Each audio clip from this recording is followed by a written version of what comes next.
Hello friends, তোমরা সবাই কেমন আছো? আশা করি ভালো আছো। তো আজকে দেখো, ঘুম থেকে উঠে দেখি এই বৃষ্টি হচ্ছে। তো বৃষ্টি দিয়েই আজকে দিনটা শুরু হলো।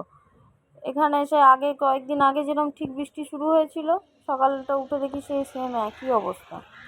তো যাই হোক, পরে আবার রোদ্দুর উঠেছিল, কিন্তু ওই রোদ্দুর বৃষ্টি এই নিয়েই দিনটা শুরু হলো। আজকে আমি বাজার থেকে নিয়ে এসেছি লোটে মাছ। তো আজকে এই লোটে মাছের হালকা করে একটু যাই হোক চচ্চড়ি মতন করবো, আর একটু উচ্ছে এনেছি, উচ্ছে আর আলু ভাজা করব। তো এখানে কড়াই একটু সামান্য তেল নিয়ে দিয়েছি, আর ওটা মাছে তো নুন হলুদ দেওয়াই রয়েছে। এবার লোটে মাছটাকে আমি একটু সেদ্ধ করবো, গ্যাসটা একটু সিম করে রাখবো। আর কড়াইটাকে সব ঢাকা দিয়ে আমি মাছটাকে একটু সেদ্ধ করে নেবো। যাই হোক, এইসব মাছ রান্নাগুলো আমি এখানে এসেই শিখেছি, যেমন এই লোটে মাছ, ভোলা মাছ। কারণ আমাদের গ্রামের দিকে না, পুকুরে যেসব জ্যান্ত মাছ ধরা হতো সেই সব মাছ খেয়ে আমরা অভ্যস্ত ছিলাম। তো এখানে যখন আসা হলো তখন দেখলাম যে এইসব মাছও মানে রান্না এখানে হয়। তো খেয়ে দেখেছিলাম, তো দেখলাম টেস্টটা মন্দ নয়। তো যাই হোক, সেখান থেকে আমার এই মাছ রান্নাগুলো শেখা হয়েছে।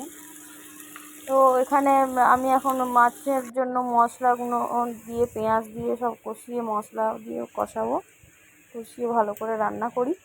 তোমরাও দেখো, তোমরা ভিডিওটা শেষ পর্যন্ত দেখো, আর ভালো লাগলে একটা লাইক, কমেন্ট, শেয়ার করে পাশে থেকো বন্ধুরা। তো তোমরা দেখো এখন